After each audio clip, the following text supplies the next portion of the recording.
Dismas Fellowship in Hamilton is a faith-based gathering and is one of several Dismas groups across Southern Ontario that bring released offenders, friends, and volunteers together in fellowship to share a meal and an interactive program that invites stories and insights.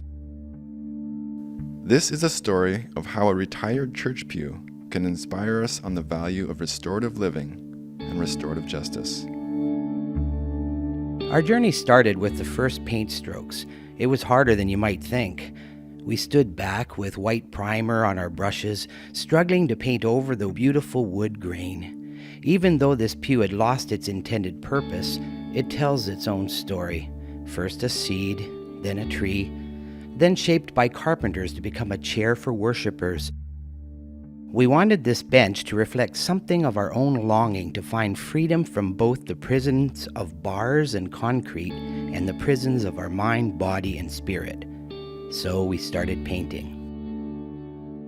Some of us decided painting someone looking out from behind bars would be a great first frame. Then came our first controversy. With the bars painted in, there was a reaction from some painters whose memories of being behind bars were triggered. One person said, "If this is about freedom, we can't paint someone permanently behind bars." To live restoratively means to listen, learn, and respond.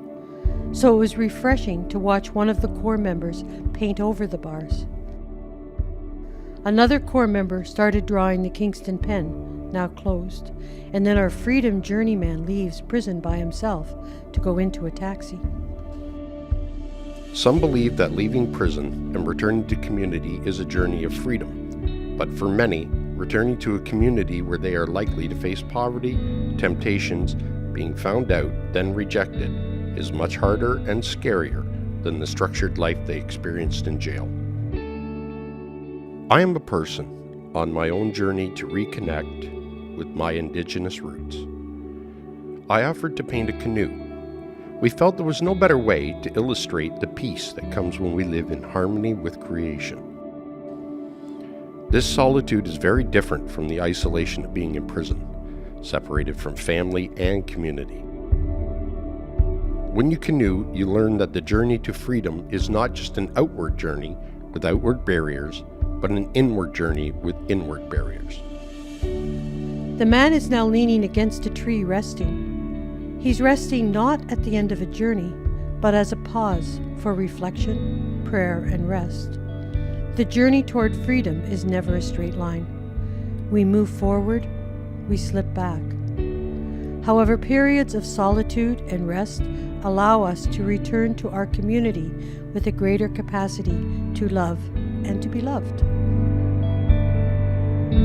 One of our painters had the marvelous idea of painting a tree and inviting anyone who comes by as we're painting to leave their thumbprint. Each person's fingerprint is like a stamp identifying their uniqueness. No two fingerprints are the same. It is ironic and sad that our stamp of uniqueness and identity is so closely associated with criminal activity. We appreciated the awkward hesitation from some whose last experience of leaving a fingerprint was at a police station. We invited friends from our community to imprint their stamp of uniqueness to become a leaf, along with the leaves of many others.